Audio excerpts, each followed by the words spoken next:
Hi అండి. నమస్తే. Welcome to Durga Krishna kitchen. Evening tea టైంలోకి వేడి వేడి టీతో ఇలా కారం శనగలు తింటే టేస్ట్ అనేది చాలా బావుంటుందండి. అలానే స్కూల్ నుంచి వచ్చే పిల్లలకి కూడా ఏదోటి చేసి పెడతా ఉండాలి. శనగలు ఎప్పుడు ఉడకబెట్టిస్తూ ఉంటాం కదా పిల్లలకి. ఈ మాదిరిగా ఒకసారి తాలింపు శనగలు ఇవ్వండి. తాలింపులో ఒకటి లాస్ట్‌లో యాడ్ చేశానండి. అది మాత్రం అస్సలు మిస్ చేయకండి. మెయిన్ టేస్ట్ అంతా దాని వల్లే వస్తుంది. టేస్ట్ అయితే చాలా బావుంటుందండి. ప్రిపరేషన్ టైం కూడా 5 నిమిషాల్లోనే అయిపోతుందండి. వీడియోలోకి వెళ్ళే ముందు మీకు గనక ఈ వీడియో నచ్చినట్లయితే తప్పకుండా వీడియోని లైక్ చేసి, షేర్ చేసి, కామెంట్ చేయండి.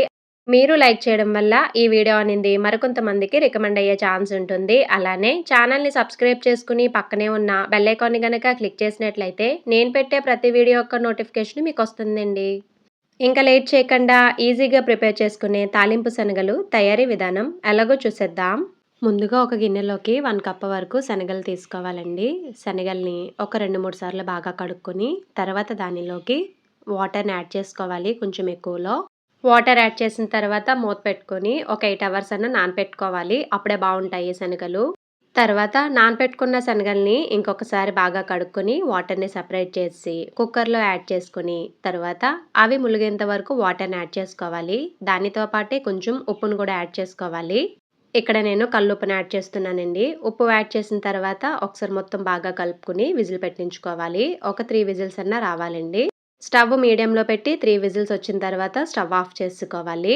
శనగల్లో ఉప్పు యాడ్ చేస్తే మనకి టేస్ట్ అనేది బావుంటుందండి. కొద్దిగానే యాడ్ చేసుకోండి, ఎక్కువ వద్దు.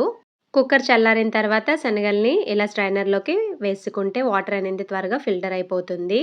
మరీ ఎక్కువ విజిల్స్ ఏయించేసినా ఓవర్ కుక్ అయిపోతుందండి, బాగోదు. 3 విజిల్స్ అయితే పర్ఫెక్ట్‌గా సరిపోతుంది. తర్వాత స్టవ్ మీద పెనం పెట్టుకొని హీట్ అయిన తర్వాత ఒక 3 స్పూన్స్ వరకు ఆయిల్ యాడ్ చేసుకొని దానిలోకి 1 స్పూన్ వరకు పచ్చిశనగపప్పు, హాఫ్ టీ స్పూన్ వరకు మినపప్పు యాడ్ చేసుకోవాలి. వీటిని లైట్‌గా ఫ్రై చేసుకున్న తర్వాత సన్నగా తరిగిన పచ్చిమిర్చి చిన్నది వేసుకోండి, సరిపోతుంది. అలానే ఒక ఎండుమిర్చిని కూడా యాడ్ చేసుకోవాలి. దానితో పాటే హాఫ్ టీ స్పూన్ వరకు జీలకర్ర, పావు టీ స్పూన్ వరకు ఆవాలు యాడ్ చేసుకొని తాలింపుని బాగా ఫ్రై చేసుకోవాలి. తర్వాత పావు టీ స్పూన్‌కి కొంచెం తక్కువలో పసుపు, అలానే కొద్దిగా కరివేపాకును కూడా యాడ్ చేసుకొని ఫ్రై చేసుకున్న తర్వాత తాలింపులో ఒకటి యాడ్ చేస్తున్నానని చెప్పాను కదండీ! ఇదేనండి అల్లము. హాఫ్ టీ స్పూన్‌కి కొంచెం ఎక్కువలో అల్లం పేస్ట్‌ని యాడ్ చేసుకోండి. టేస్ట్ చాలా బావుంటుంది. అల్లం తురుమైనా వేసుకోవచ్చు, బాగా దంచిపెట్టన్నా వేసుకోవచ్చు. మెయిన్ ఫ్లేవర్ అంతా అల్లం వల్లే ఉంటుందండి. చాలా బావుంటుంది. ట్రై చేయండి ఈ విధంగా.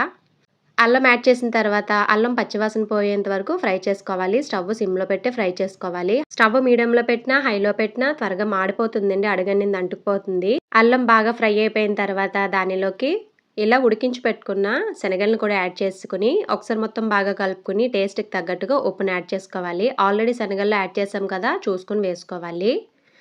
ఉప్పు యాడ్ చేసిన తర్వాత ఒకసారి మొత్తం బాగా కలుపుకొని దానిలోకి కొద్దిగా కొత్తిమీరను కూడా యాడ్ చేసుకొని మూత పెట్టేసుకొని ఒక 3 నిమిషాలు కదపకుండా వదిలేయండి. అలాగా స్టవ్ సిమ్‌లోనే ఉండాలి.